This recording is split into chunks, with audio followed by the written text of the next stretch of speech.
यदि किसी भी ट्रिग्नोमेट्रिक इक्वेशन को हम सॉल्व करते हैं और सॉल्व करते समय साइन थीटा इक्वल टू 0 आ जाए, जैसे हम क्वाड्रेटिक सॉल्व करते हैं, फैक्टर बनाते हैं, और वैसे ही टाइप का इसमें सॉल्व करते समय यदि साइन थीटा 0 आ जाए, बेटा ध्यान से सुनिएगा, सॉल्व करते समय यदि साइन थीटा इक्वल टू 0 आ जाए, तब थीटा का जो जनरल सॉल्यूशन होगा theta equal to N pi, direct लिख देंगे हम theta equal to N pi, और वेयर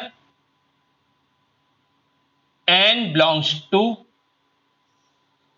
इंटीजर नंबर। बेटा समझ में आया? देखो कुछ नहीं, ट्रिग्नोमेट्री इक्वेशन गिवन होगा, उस इक्वेशन को सॉल्व करेंगे, सॉल्व करने के बाद साइन कॉस टेन की वैल्यू निकालेंगे, यदि साइन की वैल्यू 0 आती है तो direct theta equal to N pi हम लिख सकते हैं। क्लियर बेटा? करते जाइए, ये पहला फॉर्मेट। कुछ कॉन्सेप्ट हमें याद रखना, बस जनरल सॉल्यूशन सभी इक्वेशन के मिल जाए। यदि सॉल्व करते समय कॉस थीटा इक्वल टू 0 आ जाए, सॉल्व करते समय यदि कॉस थीटा इक्वल टू 0 आ जाए, तब theta equal to 2n plus 1 pi by 2 लिखेंगे, और इसमें भी n belongs to integer. Direct लिख देना हमें, कॉस थीटा इक्वल टू 0 है तो theta equal to 2n plus 1 pi by 2, मतलब हमें ये याद रखना है। थर्ड वाला, tan थीटा इक्वल टू 0 आए, tan थीटा इक्वल टू 0 आए तो इसमें भी थीटा इक्वल टू n पाई लिखेंगे। समझ में आया बेटा सबको? फिर से एक बार स्टार्टिंग से रिपीट करते हैं। साइन थीटा इक्वल टू 0 आए सॉल्व करते समय, तो डायरेक्टली थीटा को हम n पाई लिखेंगे, मतलब इसका जो सॉल्यूशन होगा थीटा इक्वल टू n पाई। यहां पर जो भी रहेगा, थीटा है तो थीटा इक्वल टू n पाई, इधर पर p है तो p इक्वल टू n पाई, इधर पर x है तो x इक्वल टू n पाई, इधर पर 2 थीटा है तो 2 थीटा इक्वल टू n पाई, मतलब इधर पर जो भी एंगल रहेगा उस एंगल को n पाई के इक्वल। ऐसे इधर पर कॉस में कॉस इक्वल टू 0 आता है तो कॉस का जो भी एंगल रहेगा उस एंगल के इक्वल में 2n प्लस 1 पाई बाई 2। ऐसे ही tan के इक्वल टू 0 होता है तो tan के साथ जो एंगल रहेगा उस एंगल को हम n पाई के इक्वल। समझ में आ गया बेटा? जैसे क्वेश्चन देखो, यदि हमने लिख दिया साइन 2 थीटा इक्वल टू 0, तो जब साइन इक्वल टू 0 है तो एंगल को n पाई के इक्वल, यहां पर एंगल क्या है बेटा? 2 थीटा, तो 2 थीटा इक्वल टू n पाई, और फिर थीटा इक्वल टू क्या आ जाएगा बेटा? n pi upon 2। ये हो गया इसका सॉल्यूशन। फाइनली थीटा की वैल्यू निकालनी पड़ती है। क्लियर? नेक्स्ट, यदि हमने लिख दिया sine 3 theta by 2 equal to 0, तो इसमें भी वही साइन इक्वल टू 0 है तो साइन के साथ जो एंगल है उस एंगल को n पाई के इक्वल, तो 3 theta by 2 equal to n pi, तो 3 theta equal to 2n pi, और theta equal to 2n pi upon 3। बेटा समझ में आ गया सबको? आ रहा ना? हाँ, वेरी गुड।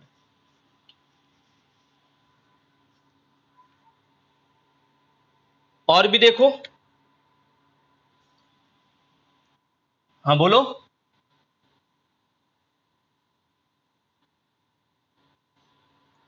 तो लास्ट में क्या लिखा था? Sine 3 theta by 2 equal to 0 लिखा था। एक क्वेश्चन था, एक क्वेश्चन था साइन 3 थीटा बाई 2 0, तो साइन के इक्वल टू में 0 है तो जो एंगल है उसको n पाई के इक्वल, तो theta equal to 2n pi upon 3। एस का सॉल्व।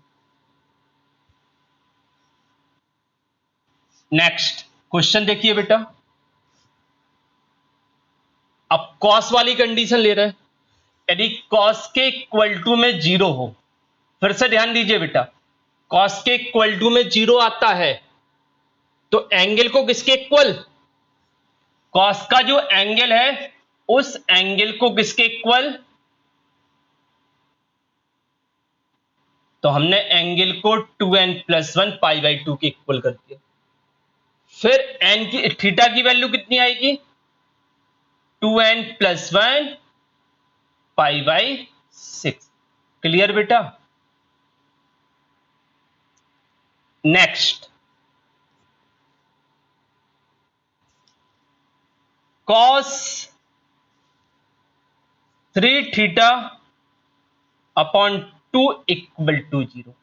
इसमें देखो बेटा, यदि cos 0 के इक्वल आता है तो क्या करेंगे, cos का जो एंगल है 3θ/2 इसको किसके इक्वल, 2n+1 π/2। तो थीटा की वैल्यू कितनी आएगी, 2 से 2 कैंसिल हो गया, theta equal to 2n+1 π/3। Okay बेटा। अच्छा, तो ये समझ में आ गया कि cos 0 के इक्वल आता है तो एंगल को किसके इक्वल लिखेंगे। ऐसे ही tan में बताओ, यदि tan 0 के इक्वल होता है तो एंगल को किसके इक्वल, देखो बेटा, cos 3θ इक्वल टू 0, सॉरी ये तो हो गया ना, tan वाला लिखना है ना, tan 2θ इक्वल टू 0। तो tan में क्या बताया था बेटा हमने,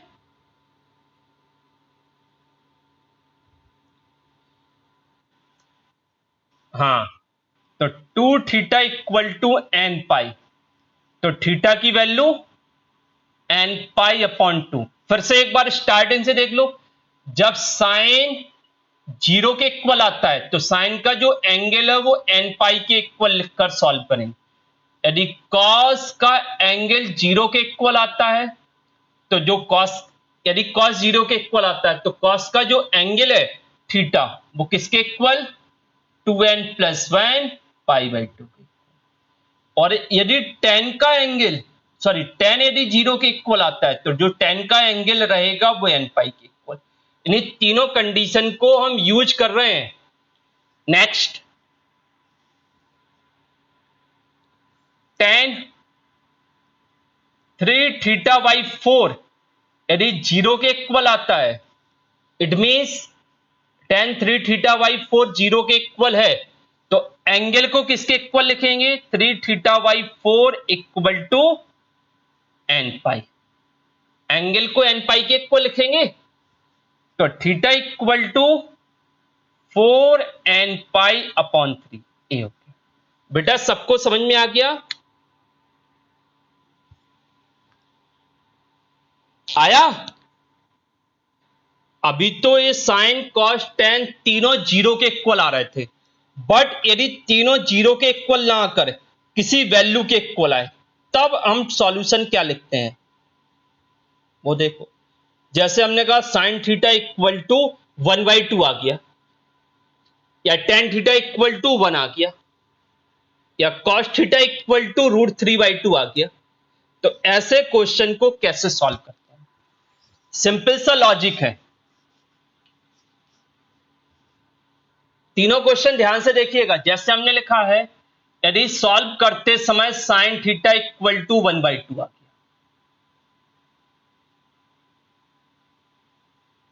कॉस थीटा इक्वल टू 1/√2 आ गया, या टेन थीटा इक्वल टू 1 आ गया। अच्छा, साइन के इक्वल टू में वैल्यू है तो जो वैल्यू वो साइन की फॉर्म में किसकी होती है, कॉस के इक्वल टू में जो वैल्यू है वो कॉस की फॉर्म में किसकी होती है, टेन के इक्वल टू में जो वैल्यू है वो टेन की फॉर्म में किसकी होती है। तो इसे क्या लिखेंगे, sine theta equal to sine, क्या लिखेंगे, 30 डिग्री मतलब π/6। क्लियर बेटा। अच्छा, cos theta equal to 1/√2, it means cos π/4। अच्छा, 10 के इक्वल टू में 1 है तो 10 की फॉर्म में 1, 10 π/4। यहां तक बेटा सबको समझ में आया? बोलो। अब इन तीनों में कौन सा फॉर्मूला अप्लाई होता है जब ऐसे केस बनते हैं? तो आप फॉर्मूला लिख लीजिए। पहला फॉर्मूला, फर्स्ट कंडीशन, इफ यदि हमारा केस ऐसा बने sine theta equal to sine alpha type का, तो ये sine theta equal to sine alpha हो गया। अल्फा की वैल्यू कितनी है बेटा इसमें? पहले में कंपेयर करो बेटा, π/6 है ना ये सब।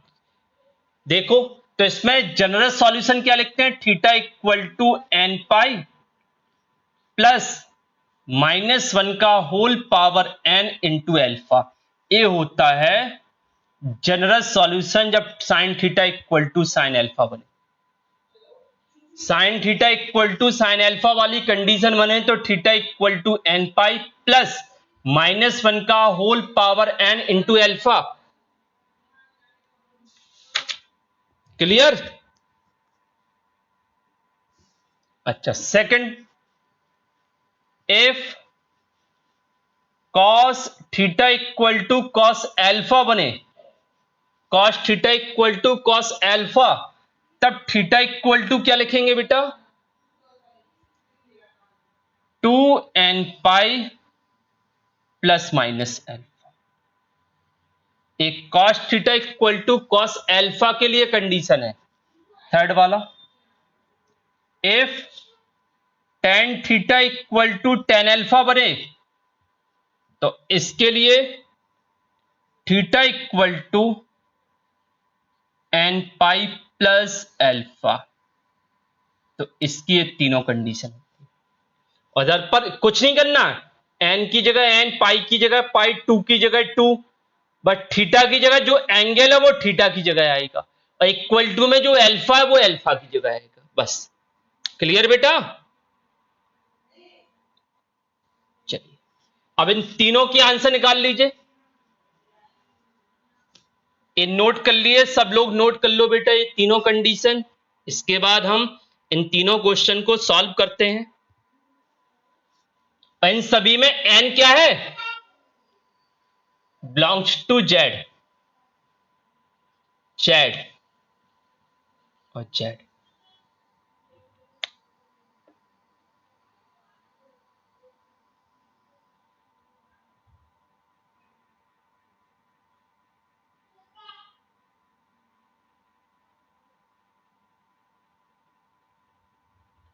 हो गया बेटा सबका? हो गया ना? अच्छा, फर्स्ट का आंसर बताओ क्या लिखेंगे? Theta equal to n pi plus -1 का होल पावर n, अल्फा की जगह π/6। इधर पर theta equal to 2n pi plus minus alpha की जगह π/4। इसमें देखो बेटा theta equal to n pi plus alpha की जगह π/4। आ गया बेटा सबको समझ में? चलो और भी क्वेश्चन देखो बेटा। Sine theta equal to √3/2। It means sine की फॉर्म में √3/2 किसकी वैल्यू होगी? साइन 60 डिग्री, मतलब इट मींस अल्फा का काम कौन कर रहा है? π/3। तो sine theta equal to sine alpha, तो साइन इक्वल टू साइन में कौन सी कंडीशन आती? Theta equal to n pi plus -1 का whole power n alpha. Clear बेटा? नेक्स्ट,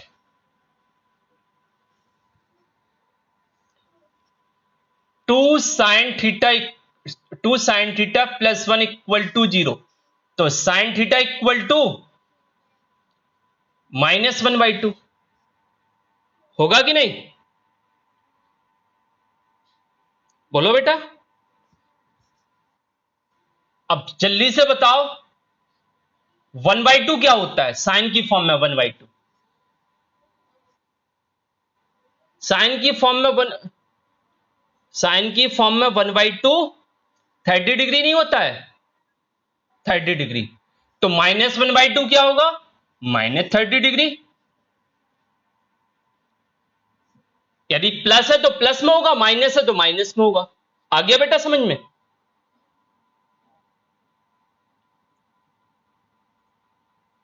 नहीं आया समझ में? यदि साइन के इक्वल टू में वैल्यू माइनस है तो वो माइनस में ले लेंगे। देखो साइन थीटा इक्वल टू -1/2 है तो 1/2 π/6 और -1/2 -π/6। क्लियर बेटा?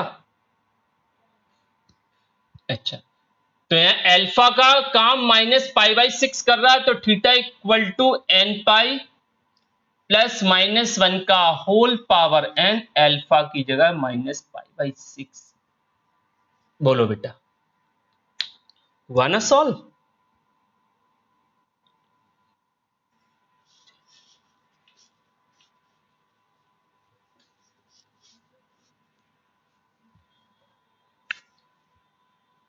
Cosec theta equal to 2।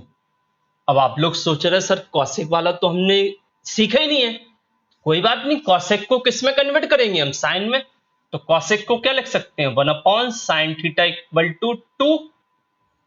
तो साइन थीटा की वैल्यू 1/2। क्लियर बेटा? अब साइन की फॉर्म में 1/2 किसकी वैल्यू होती है? साइन π/6। तो इसमें थीटा इक्वल टू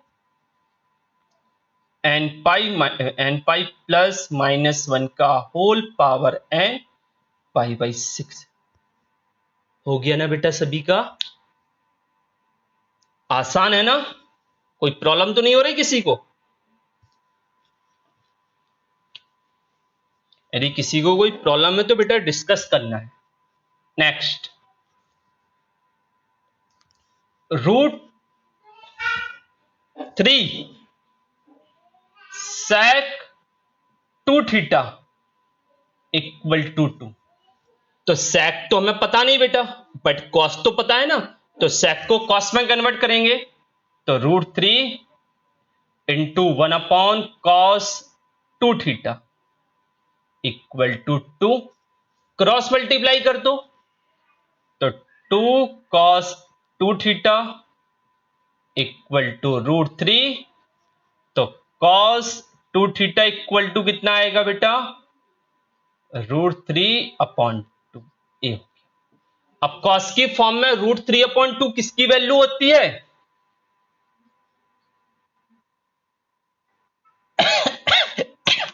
तो cos2 θ equal to cos 30 degree means π/6। अब यहां पर cos इक्वल टू cos वाली कंडीशन आई। जब cos इक्वल टू cos है तो क्या होता है? एंगल को किसके इक्वल? 2n पाई +-अल्फा। यही करते ना बेटा? अरे यही है ना, cos में cos के इक्वल होता है। तो एंगल को 2n पाई +-अल्फा। फिर थीटा की वैल्यू कितनी आएगी? पूरे में 2 का डिवाइड कर दो, तो n पाई +-π/12। ये हो। कर लो बेटा नोट इसको।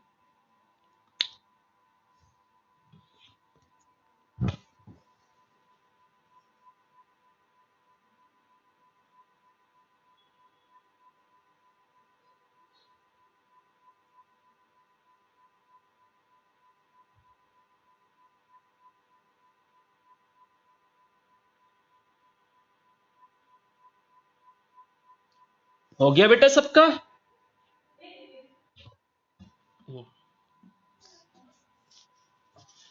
अब जो हम कॉस वाले में कंडीशन सीख रहे हैं उसको ध्यान से सब लोग सुनिएगा बेटा।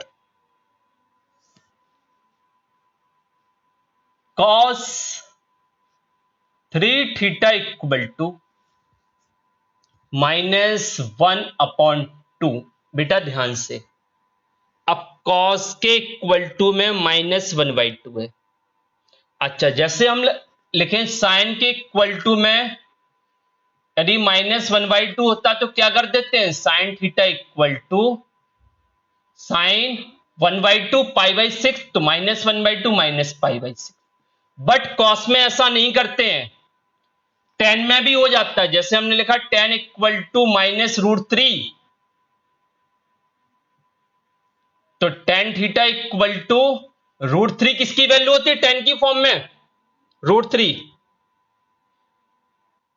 60, तो -√3 -60, इट मीन्स -π/3। समझ में आ गया। यदि tan या साइन के इक्वल टू में नेगेटिव है तो मतलब एंगल में माइनस लगा दो, जो भी एंगल पॉजिटिव के अकॉर्डिंग होगा नेगेटिव के अकॉर्डिंग एंगल में माइनस आ जाएगा। बट कॉस में ऐसा नहीं होता है, ध्यान दो बेटा। cos 3 थीटा इक्वल टू, इसे क्या लिखेंगे, पहले -1/2, 1/2 कॉस की फॉर्म में किसकी वैल्यू होती, ओनली 1/2। जल्दी बताओ, अब इतना टाइम लगाओगे क्या।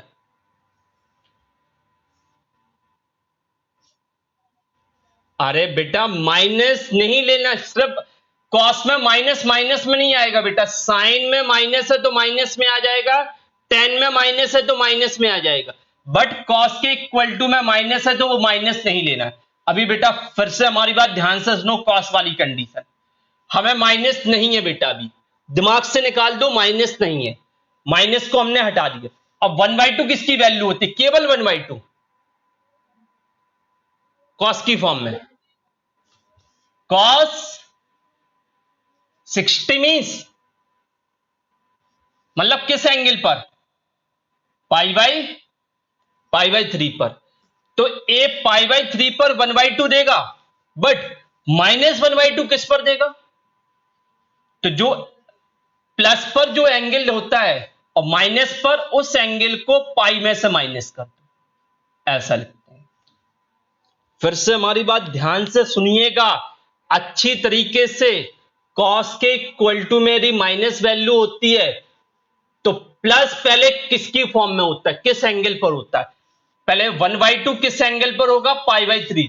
अब हम कहेंगे -1/2 किस पर होगा, तो जो π/3 आया उसको पाई में से माइनस कर दो। जैसे हम गए -1/√3, सॉरी √2, तो √2 किस में होता है, π/4 में, तो 1/√2 किस में होगा, पाई माइनस π/4 में। समझ में आ गया बेटा।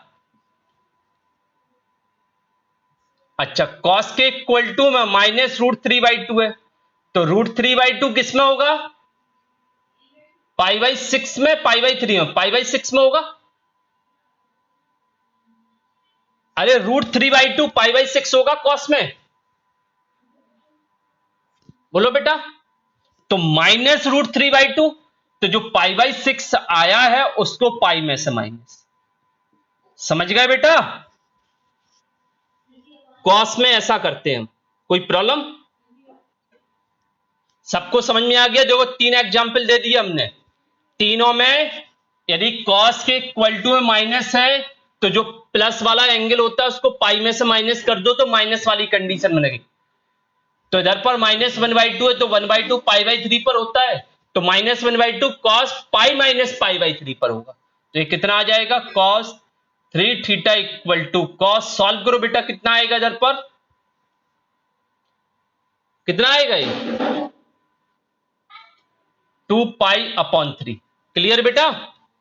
अब cos इक्वल टू cos वाले केस में क्या लेते हैं, जो एंगल है 3 थीटा, जो एंगल है 3 थीटा उसको 2nπ प्लस माइनस एल्फा के इक्वल, और एल्फा क्या है 2π/3।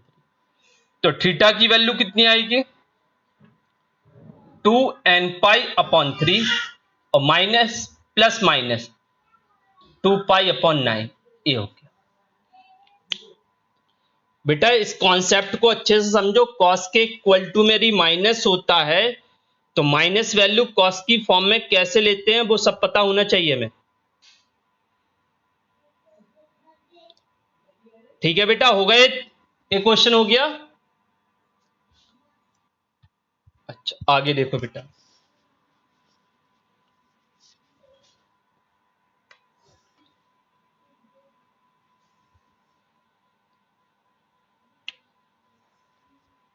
tan थीटा इक्वल टू 1/√3 कैसे सॉल्व करेंगे? तो tan के इक्वल टू में जो वैल्यू वो tan की फॉर्म में किसकी रहेगी? tan 30 मतलब π/6। जब tan इक्वल टू 10 होता है तो क्या लिखते हैं हम? जो एंगल है उसको n pi plus alpha plus means π/6, ये होगा। क्लियर बेटा?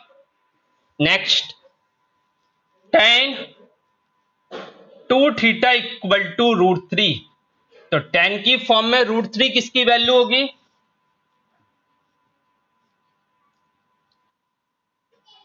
π/3। तो जब tan इक्वल टू 10 होता है तो tan का जो एंगल है वो n pi plus alpha, alpha मतलब ये कहलाता है। ठीक है बेटा? तो थीटा इक्वल टू क्या आएगा? n π/2 और प्लस π/, कितना बेटा? 6। कोई प्रॉब्लम? आगे देखो, अब tan में नेगेटिव ले रहे हैं, देखना बेटा, tan 3 थीटा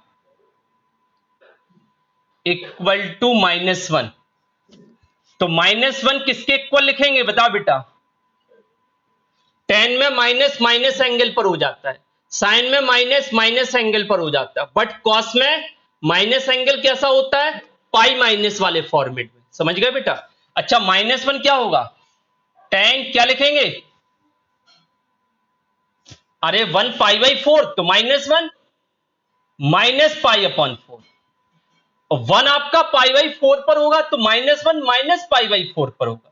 तो tan इक्वल टू 10 में जो एंगल है वो n pi plus alpha, alpha means minus π/4, तो theta equal to n π/3 minus π/12। फिर से बेटा ये माइनस वाली कंडीशन ध्यान से सुनो, यदि साइन के इक्वल टू में माइनस है तो जो वैल्यू है वो किस एंगल पर होती है वही एंगल माइनस में कर दो तो माइनस वाली वैल्यू मिल जाएगी। ऐसे tan के इक्वल टू में माइनस है तो प्लस किस एंगल पर होता है उसी एंगल में माइनस लगा दो तो माइनस आ जाएगा। बट यदि cos के इक्वल टू में कोई वैल्यू वो नेगेटिव है तो पॉजिटिव में किस पर होता है उसको पाई में से माइनस करके लिख दो तो वो नेगेटिव के लिए काम करता है। ठीक है बेटा? क्लियर? किसी को कोई प्रॉब्लम? बोलो।